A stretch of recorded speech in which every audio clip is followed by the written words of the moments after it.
Deus Ex was, back in the year 2000, a game that revolutionized video game storytelling. There are people claiming that this is a prophecy due to its terrifyingly precise predictions, of which some have already come true. Personally, my first Deus Ex game was Human Revolution. So what's the deal with all the Deus Ex elitists that claim that this is the best game ever made and refuse to accept anything new as a worthy entry in the series? Let's find out. The story begins sometime during the 2050s with J.C. Denton, aka McFluffy, aka Arnold Schwarzenegger, who just became a new agent for UNATCO, the United Nations Anti-Terrorist Coalition. Weirdly enough, J.C. Denton could never imagine that conspiracies and secret organizations are actually real. Otherwise he would have caught on the bullshit happening ever since the first mission. The world is plagued by terrorist attacks and a plague called the Grey Death, which already killed billions at this point in time. The only cure known to humankind is ambrosia, but due to its difficult production, it's only available to people in important positions, and even then it's extremely limited and its effect is short-lived. Augmentations are also the shit. Almost everyone has some sort of augmentation, with McFluffy and his brother Paul being at the very peak of nano-augmentations, which is the highest form of augmentation. This is also where I stopped talking about the story for two reasons in particular. The first quarter of the game has a snail's pace of storytelling, and secondly, I would spoil the plot, which is written very well. The story unfolds to include the Illuminati, other secrets and tons of conspiracies which require you to think for your own. McFluffy himself is more of a player's avatar and not an individual character. Usually it's up to you what you want to do, and your actions usually carry long-term consequences. My problem with this is that you often don't have, for me personally, enough options in conversations so that I can really connect to McFluffy as my avatar, and oftentimes the consequences would have happened either way, just in a different context. But this game truly exceeds in being extremely dynamic and reacting to how you do and when you do things. For example, you can kill certain characters the very beginning you meet them and save yourself a boss fight. Or you sneak around in their apartment and find their dirty little secrets. Or you follow the preset path, which is changeable in some ways. This gives this game an intense level of complexity. Still, the endings are... What? After a story-driven game that lasts well over 20 hours and, after New York, finally picks up the pace and tells an awesome story, can create an unsatisfying ending. Short epilogue. Check. The longest ending is 2 minutes and roughly 1 to 3 seconds long. Cliffhanger. Check. In 2 endings. All your choices didn't matter because the final area offers you all 3 endings anyway? Check. Now, I agree that Deus Ex has an awesome story, but it has flaws in terms of pacing and conclusion, which leads me to come directly to what exactly is bad about the first quarter New York, outside of the painfully slow pacing that tarnishes this otherwise great game for me. The beginning of the game is boring. It starts out interesting, but also in the worst way possible. The first mission features one of the largest areas in the game which, without having the ability to increase the running speed yet, is just tedious. Add to that greater grey corridors, which are visually just boring as hell. Also, the game doesn't mention that using melee weapons on heads is worth crap. That's right. Hitting the body, preferably the chest or stomach, always does more damage than screwing someone's head with melee weapons, and if you don't know that, like me, you will become very frustrated with the stealth mechanics when it comes to knocking out enemies. I found out after I finished the game and I just... Why is it that guns have ridiculous damage multipliers when you shoot the head but melee weapons don't? Head is still head and body armor is still body armor. Anyway, now that you know that, you shouldn't run into that problem. The issues don't quite stop here though. The map is worthless. And occasionally, the game fails to give clear instructions on what to do next, which results in the good old running around until you are lucky fashion of game design. I eventually found myself to enjoy running and gunning the most, which this game is able to execute very well thanks to different types of ammunition, a large upgradable weapon variety and skills. The game, at the beginning at least, reacts to how you handle missions in terms of body count etc, but it never really goes beyond that. The reaction to your actions will stop very soon, and with the exception of getting more money that you get by using stealth and missions, the game fails to punish you for your approach in form of NPC interactions. And this is good and bad.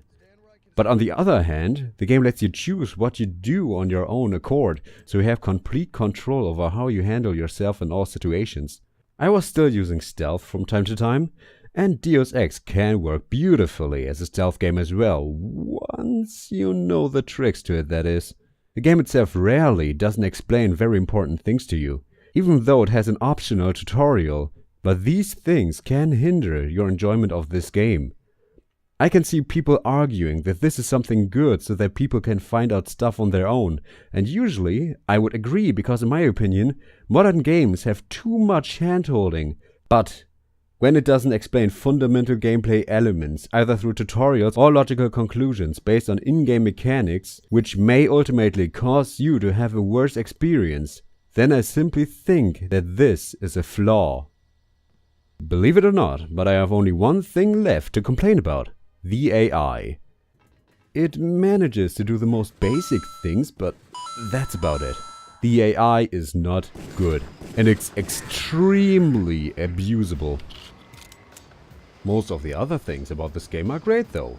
We already established that this game plays great. Running and gunning works, as well as ghosting and sneaking through enemy territory, and the level design encourages you to always use no approaches and adds tons of replay value. You can install and upgrade new augmentations, which always come down to a hard choice.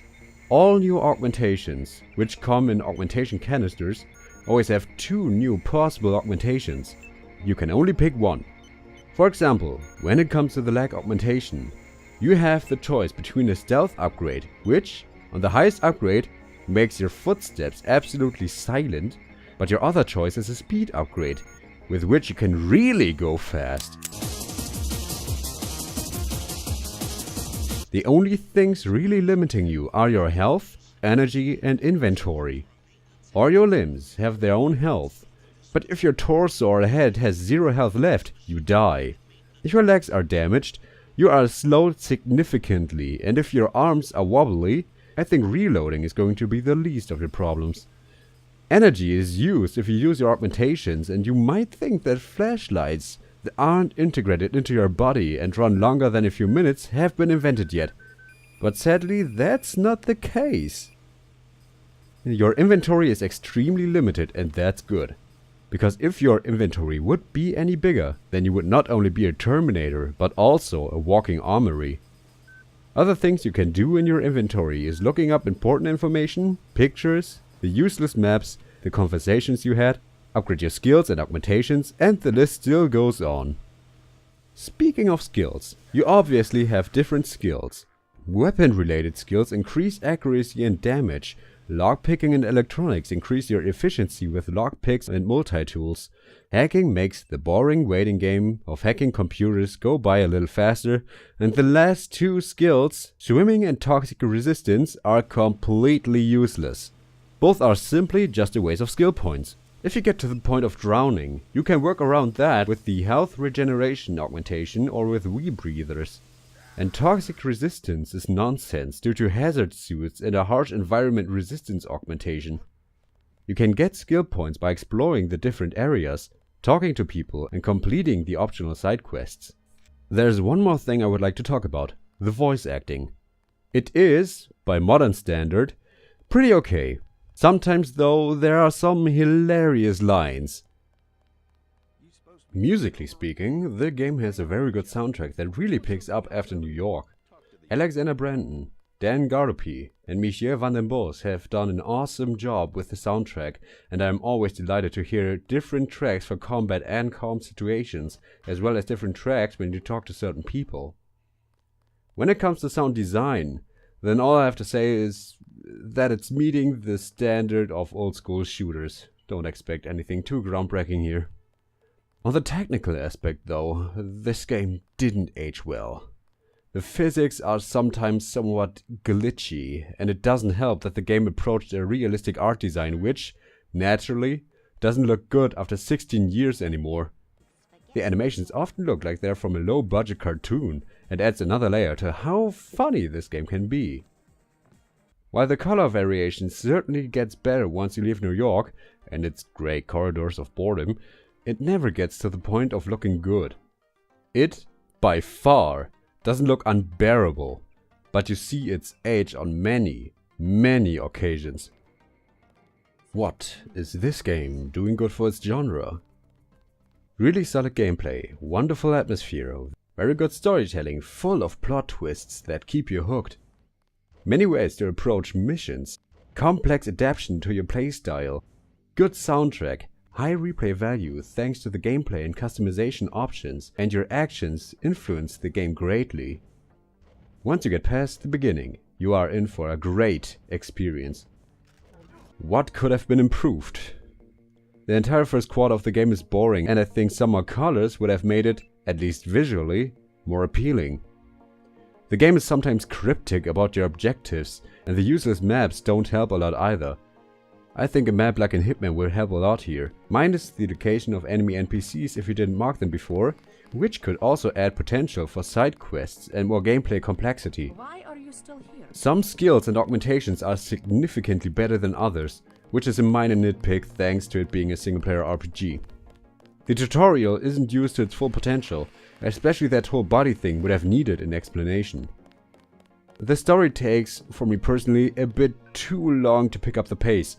Your office is never used for any side quests, which it's basically begging for. There aren't consequences of being a maniacal madman other than not getting money you don't need anyway. I think a great way to make this better would be to make NPCs turn against you or stop supporting you if you kill too many people, or if you do the contrary. The endings aren't good. I think much longer epilogues that don't end on cliffhangers, as well as no ABC choice at the end, would have left more impact. I think it would be better if the ending would be dependent on your previous choices. More possible answers or nonsense small talk and conversations would have been very appreciated to make me feel more like I am actually McFluffy and to flesh out the universe as a whole. If you've never played Deus Ex and you love intelligent storytelling that can be influenced by your actions, then you owe it to yourself to play this game. The gameplay is very good, especially if you know about that head-body thing, and the game accepts your playstyle no matter what you do and when. This game is extremely dynamic and has tons of replay value. Still, this game is not the best game ever made, but it's a classic and well worthy of that title. Just don't get discouraged in the first, well, 10 hours. The game will make up for it, up until the epilogue.